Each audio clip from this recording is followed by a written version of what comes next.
High Spots and Cheap Pops presents Moment in the Valley. That's right, this is Silicon Steve Valli, and every other day we're going to go to a new podcast here for your listening pleasure right here on Spotify. We're talking the world of professional wrestling. Ladies and gentlemen, it is April 26, 2022, and thank you so much for listening. Please like us here on Spotify, and check us out on our YouTube page, High Spots and Cheap Pops. It would be greatly appreciated. And we're getting going, folks, talking WWE Raw last night. We're going to get into Hangman Adam Page and what has gone wrong in his title reign that many people are kind of confused about as to why he hasn't really moved the needle as champion. We're going to get into the reasons why on that later in this episode. So here we go for your Moment in the Valley.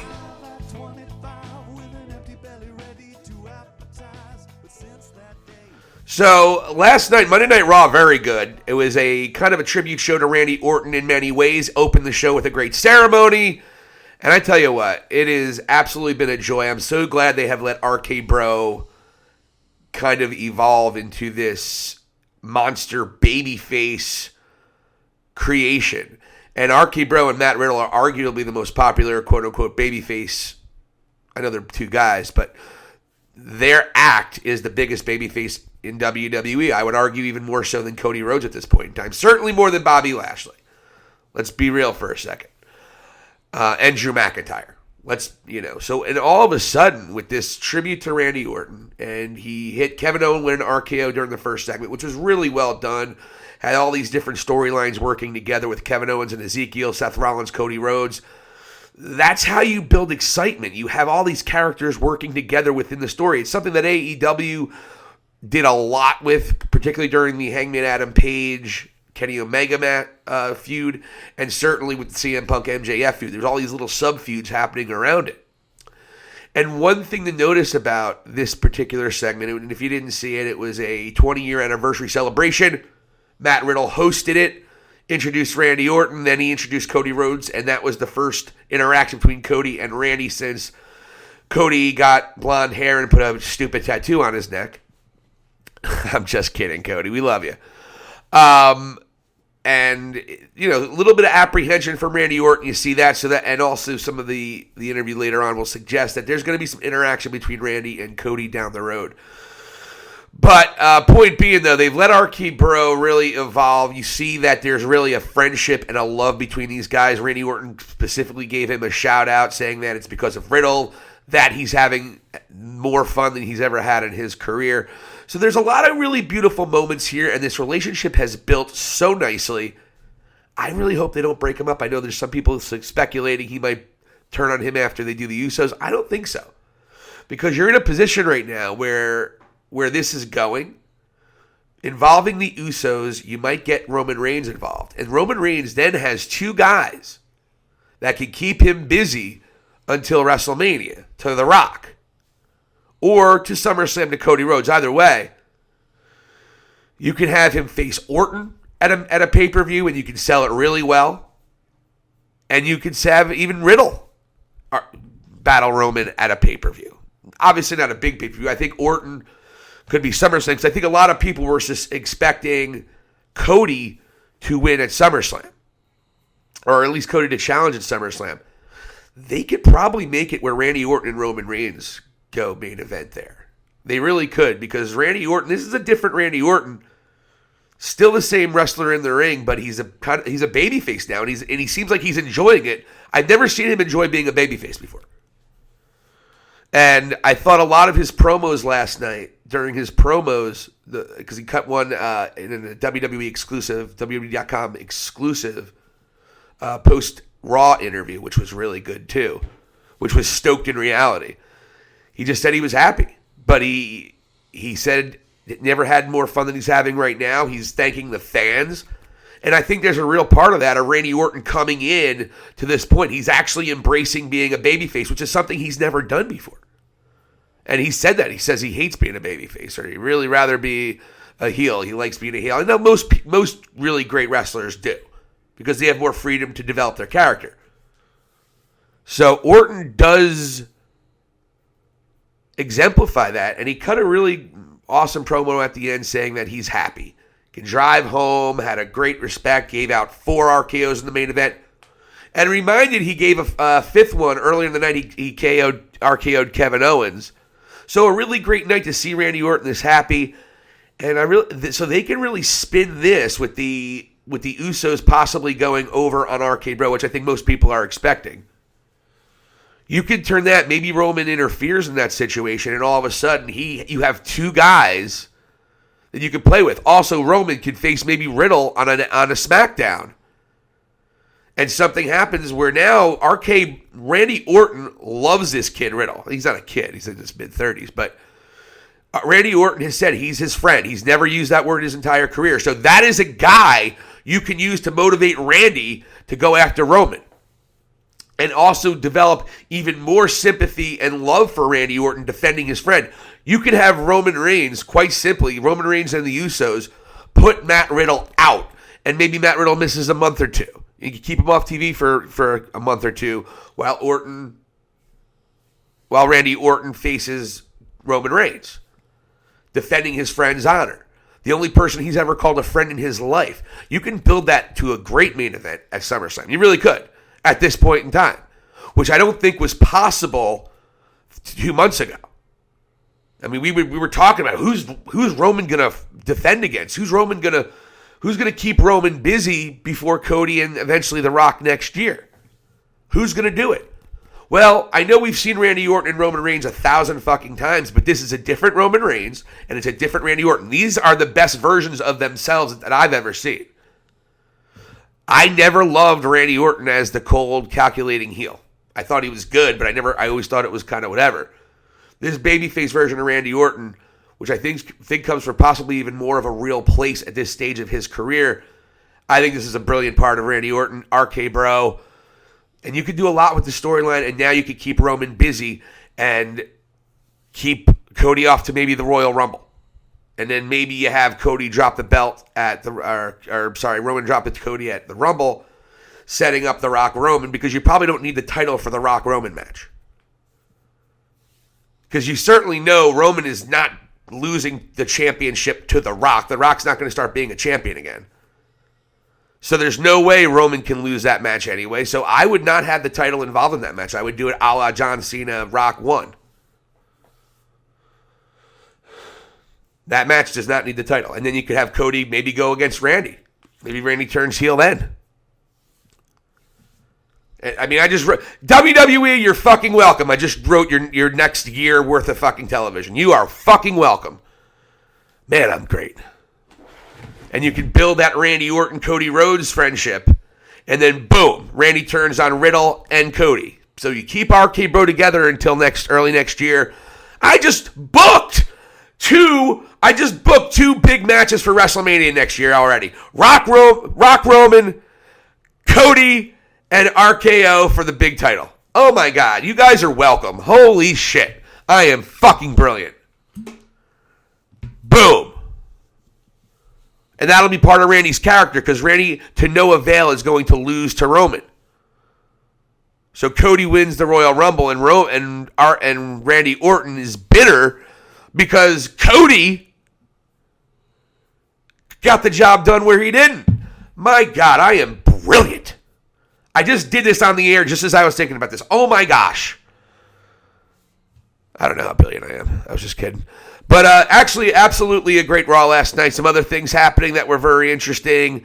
Sonya Deville looks like she's going to have a couple of lackeys, but unwilling lackeys, which I don't like. That's part of the storyline. Why is she still able to do that? Also, Zelina and Carmella look, if that's what they're going to be, it really goes against both their characters. If they're going to be these docile submissives to the dominatrix that is the beautiful and talented Sonya Deville. I'm into BDSM, so I made those jokes. TMI, I know. But that being said, they did a good job continuing to build the Omos and Bobby Lashley feud. You kind of saw what happened. That happens in every arm wrestling situation. Babyface looks like he's going to win. Heel attacks him and gets over that way. It happens literally everyone, or the pose down. Remember the Ultimate Warrior and Rick Rude had that pose down? You knew Rick Rude was going to fucking beat up the Warrior, and that's going to set that shit up. Everyone remembers that. Come on. But, overall a great Raw. The ending was basically Randy Orton beating everybody with an RKO. And a great tribute show. So I really like what they're doing with Raw, and I have to be honest, folks, Raw's been better than Dynamite the last month, I would say. And I have not said WWE product is better than AEW since AEW debuted. This is the first time I'm doing it. And that is how we segue into Hangman Adam Page. Ladies and gentlemen, let's be real. We all love Hangman. I love Hangman. He was part of what I have called the greatest long-term storytelling in the history of the business with Kenny Omega and himself. I love him. Love his spirit. He always has great matches. So this is not a slight on Hangman. It's a slight on whoever's responsible. And I don't know how the creative works. I guess ultimately it's Tony Khan. But I figured out and identified the problem with Hangman Adam Page. What made Hangman Adam Page so appealing and what made him to the point where he can beat one of the greatest wrestlers I've ever seen, probably my favorite in bell to bell ever, other than maybe Bret Hart, is Kenny Omega. And he was raised up. He had that beautiful moment at Full Gear. Story completed. Beautiful moment. And he beat Kenny Omega, and it was great. And ever since then, it has not been very great. It hasn't been very good, folks. It's been good in terms of in-ring. Yes, the matches, he has not had a bad match or even not a great match since he's been champion. Every single title match he has been brilliant. So this is not a slight on the in-ring performing. The problem is, where's the emotion? Where is the tangible reason why Hangman gets up every single morning? Is it just to be the best? That's not what his character was based on. They have not told the story of Hangman the character since he won that belt. He's just been an ass-kicking cowboy. That's it. The only time it's been semi-interesting is when he has had interaction with the Young Bucks on screen. And I don't know, and let's go, and you want me to examine it, I will. Adam Cole, Adam Page. It wrote itself. This should have been a feud that was brilliant. This should have been a feud that in no way should have taken a backseat to anything, even MJF and CM Punk, because the title was involved. These guys are good enough where they should have went out there and made you care, and neither one of them achieved that. It's just that simple. Did anybody really have an emotional investment on who won, Adam Cole or Adam Page? Nobody. He might win. He might not. I hope not. I don't think Cole should be the guy. That was the only argument I heard. I didn't hate Adam Cole, and I didn't love Adam Page in this feud. Same thing with Lance Archer and Hangman in their mini feud that they had. Hangman is not emotionally investing people. Getting people invested, rather. It's just that, and I hate to say it because I love Hangman, but it's just that simple. There is nothing that they are doing in terms of building storylines, building reasons, because Hangman Adam Page and Adam Cole, they mention the Bullet Club stuff. They mentioned how they're all in line with the Young Bucks and what have you. And again, they're probably saving it for down the road with Kenny coming back and all that. But here's the reality. The only time that storyline was interesting is when the Young Bucks and Hangman were on the screen together. The crowd popped. That was the only time I felt anything. Other than that, it just seemed like generic promos of Adam Cole's the best. No, Adam Page thinks he's the best. Adam Page is going to kick Adam Cole's ass. Adam Cole's going to win the title. Blah, blah, blah, blah, blah, blah. It wasn't anything substantial. Nothing emotionally got me involved with Adam Cole and Adam Page, and that's been the problem with Hangman. You need emotion in this business, and if you're trying to get a character, and everything I have learned in my training with Samu and talking with some absolute brilliant people within the business of professional wrestling, I'm telling you, emotion is what makes the world go round, not the in-ring performing alone. The in-ring performing is the part of the story that we must tell, and it must be good. But if you don't have a story as the bedfellow to that ring, then you're just playing to, quite frankly, just the people who love technical, great wrestling. And there's not enough people in the world who strictly love that enough to make it a priority to watch every single week. So as bell to bell, as great as Hangman's matches have been, and they've been brilliant, I haven't given a fuck. I haven't cared. And I think not a lot of people have cared, and that's the problem, because there is a problem. It's not Hangman as a professional wrestler. He's one of the better ones in the world. He's probably a top 25 guy. But he's not a top 10 guy. And he's your world champion. He's not even a top 10 wrestler in the world right now. I mean, I know he is inherently because he's the AEW world champion, but I can name 10 guys off the top of my head that he's not, that I'd rather see cut a promo and watch in the ring. And you can too. If you think, you can too. And this is the thing, AEW fans. I love AEW. I want them to succeed. I want them to be bigger than WWE because I like the guy who starts out at nothing and works his way up to greatness. By the way, I am fully aware Tony Khan is a billionaire and his father gave him billions of dollars to do this. I am aware of that. But when I say start from nothing, I mean he didn't have a wrestling company and he's building one. Yes, he has the finances, but the reality is I'm rooting for AEW and I love AEW. And Dynamite, even though I said earlier Raw has been better than Dynamite the last month, Dynamite's still been really good. Just WWE has upped their game on Raw. And SmackDown's been a fucking disaster. An unmitigated disaster. Drew McIntyre is absolutely a shell of what he was 2 years ago in terms of popularity, which was something that the WWE was counting on. They were counting on a Roman-Drew feud, which they could still do, but it's not going to be that big of a deal right now. Drew McIntyre is not a big deal as he was 2 years ago. And his time, I believe, is done in terms of being a possible world champion for any sustained time. He's certainly not beating Roman Reigns. So that's your top babyface on SmackDown. Sami Zayn is brilliant, and I love everything he does. Charlotte and Ronda are still horrible and a disaster, and I don't watch. I fast forward. I catch a couple highlights, and it's always stupid. Every fucking time. So, I'm not a WWE homer at all. And if anyone listens to me, they know that. And they know that I think Kenny Omega is the greatest wrestler in the world right now. They know that I think that AEW has been by far the best wrestling show on TV since its debut. This is the first time in almost 3 years, 2.5 years, that I think one of the WWE shows is putting out a better product more consistently over some time. And Raw has done that. Everything they're doing with Raw, with Cody and with RK Bro and with Alpha Academy and with just a host of others, the Street Profits, Raw has been a much better show.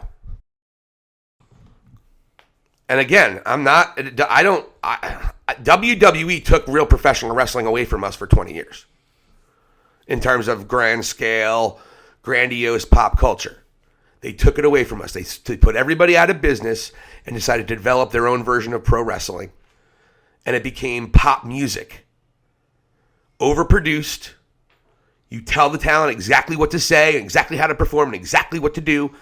It became, in a great respect, other than a few great pro wrestlers that have earned their way to get their own little bit more creative freedom, they became a pop music label for professional wrestling. So WWE is not a company that I am shy about being negative about. AEW, though, has some issues, and they need to fix them within the next few months. Because for the first time in a while, I don't see the product going in an upward tick. Now, that being said, we'll see how everything progresses to Double or Nothing, and everything progresses to Forbidden Door, which is going to be really exciting, but they have to start doing more with the Blackpool Combat Club. Those are two of your biggest names. I'm talking Bryan Danielson and Jon Moxley. Two of your biggest names right now. They're a mid-card tag team. And they're popular. They're over. People love them. They got to have a bigger impact. And they got to start doing it. They got to start having main event moments. You got to have Bryan Danielson cut a promo here and there. You have to start giving them a meaningful feud. So I was down on AEW this time last year, particularly with the Cody Rhodes build with Tony or Anthony Ogogo or whatever the fuck that dude's name is. In that disaster, which really was the beginning of the end of Cody Rhodes' AEW career, if you look back. That or the tattoo. But maybe they're just kind of saving things and they just had to get past a month. Similar to a year ago, they really put, I think, a lot of storylines on hold for a couple reasons. One, there was COVID and they wanted the crowd to be part of the Hangman Kenny stuff. And also, Hangman was having a baby, so that's one of the reasons they prolonged that storyline. But they prolonged a couple other storylines, I think, to have the crowd reaction. So that being said, maybe they're doing that now with Double or Nothing for some reason, but it's been a lull. It's been a big-time lull. And I identified the problem with Hangman. You have got to give him an emotional story, and I'm hoping this will happen with CM Punk. But the problem is CM Punk's beating it. Right? So this is going to be a great story, and it's something that CM Punk is going to bring the best out of Adam Cole because CM Punk knows how to tell a story. I'm not saying Adam Cole doesn't, and I meant Adam Page before. I'm not saying Adam Page or Adam Cole doesn't, but CM Punk's going to make sure there's a lot of emotion in this storyline between he and Hangman. And I think it's a good idea. Hangman took a drink for the first time in a while on the Good Friday match with Adam Cole on Rampage. You saw him take a drink, and it might have been the second time. But Hangman is going to start drinking, and CM Punk straight edge. The problem is, does that make CM Punk a dick? CM Punk is going to be a dick in this battle. They got to be very careful with this, because if you want CM Punk to have a big babyface championship run, you got to be careful with this because Hangman's so overly popular, despite the fact he's not moving the needle one bit, and we just identified why. But this feud with Punk is going to have your emotions, I would predict. Punk is one of the best in the world, no pun intended, at building emotions during a feud. He's been doing it his entire career. Not just since AEW, but in Ring of Honor, in the independents, the guy has always been very, very, very aware of the emotional and psychological story he is telling. The guy's one of the best to ever do it, and he's going to get the best out of Hangman Adam Page here. And then I think you'll see a shift in the title picture in AEW. But they had to finish the Hangman story, and I think they wanted to give him a good title run, but Hangman needs to lose his title sooner than later. And if it's CM Punk, great, but they just have to be careful how they're going to book this because you don't want your big baby face, arguably your biggest baby face on your roster, CM Punk, turning heel. Because Hangman's so popular. So he wouldn't be the biggest baby face if he's the one that goes heel. But CM Punk is inherently a dick. He's straight edge. Most wrestling fans are not. You know, so there is that weird way you can book, and we've seen Eddie Kingston get pops over CM Punk. So it's interesting how they're going to book it, how they're going to book CM Punk. Are they going to try to go in complete babyface, or is he going to be more of a mid? You know, an in-between. I don't know. But anyway, this has been your Moment in the Valley. Those are my two topics. Raw was great last night. Book Randy Orton and Cody next year, WrestleMania, for the championship. Roman and Rock. You have Cody. You have Cody go over and Roman at Royal Rumble, pissing off Randy Orton, turning heel on Cody and Riddle as well early next year. After Randy Orton fails to beat Roman at this year's SummerSlam, I just booked WWE your next year. Just like they followed my advice and put Bryan Danielson in the triple threat match at WrestleMania 30. Ladies and gentlemen, this has been Silicon Steve Valli. Presented to you, your Moment in the Valley, presented by High Spots and Cheap Pops. I appreciate you guys so very much. Please like here on Spotify. Go on YouTube. If you're watching this on YouTube, thank you so much for listening to the very end of this particular podcast. I'm Silicon Steve Valli for High Spots and Cheap Pops. Check you out. We will talk to you guys on Thursday.